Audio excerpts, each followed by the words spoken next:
जब बिल्डर की लागत बढ़ती है तो उसके सामने दो ही ऑप्शंस होते हैं, या तो वो एक्स्ट्रा लागत खुद उठाए या प्रोजेक्ट की कंस्ट्रक्शन को धीमा कर दे। दोनों ही स्थिति में खरीदारों के लिए यानी कि आपके लिए ये टेंशन का सब्जेक्ट बन सकती है, खासकर उन प्रोजेक्ट्स में जहां मार्जिन पहले से दबाव में है। दोस्तों, एक्सपर्ट्स का भी मानना है कि आने वाले महीनों में सबसे ज्यादा नजर सप्लाई चेन, कच्चे तेल की कीमतों और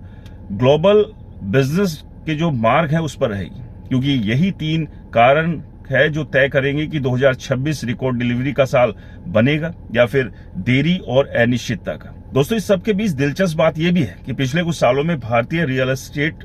बाजार ने जबरदस्त बिक्री दर्ज की। कोविड के बाद घर खरीदने वालों की संख्या तेजी से बढ़ी, बिल्डर्स ने नए प्रोजेक्ट्स लॉन्च किए और कई शहरों में प्रॉपर्टी की कीमतें भी तेजी से बढ़ी। लेकिन अब असली चुनौती बिक्री की नहीं बल्कि समय पर डिलीवरी की है, क्योंकि जब लाखों खरीदार अपने घर की चाबी का इंतजार कर रहे हो तब हर दिन की देरी बिल्डर की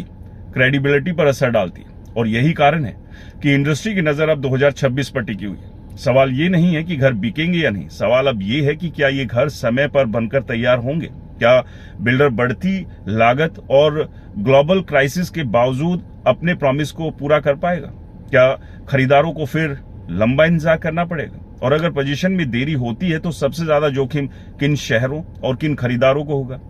इन सभी सवालों का जवाब भी बेहद इंपॉर्टेंट है दोस्तों, क्योंकि हम वीडियो के अब उस हिस्से में हैं जहां हम इन तमाम पहलुओं को समझेंगे और ये भी समझेंगे कि जो 5,40,000 लोग हैं उनको क्या समय पर पोजीशन मिल भी पाएगा या नहीं, और आने वाला समय किस तरह का रहने वाला है, एक्सपर्ट्स क्या कहते हैं इस सब के बारे में। तो दोस्तों, अब सवाल यह है कि अगर पश्चिम एशिया का संकट लंबा चला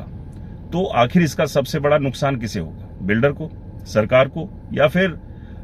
आपको जिसने अपनी जिंदगी की कमाई एक फ्लैट खरीदने में लगा दी। दोस्तों, एनरोक ग्रुप के एग्जीक्यूटिव डायरेक्टर और research head doctor Prashant Thakur का भी कहना है कि साल 2026 भारतीय रेजिडेंशियल रियल एस्टेट सेक्टर के लिए एक तरह की अग्नि परीक्षा साबित होने वाला है।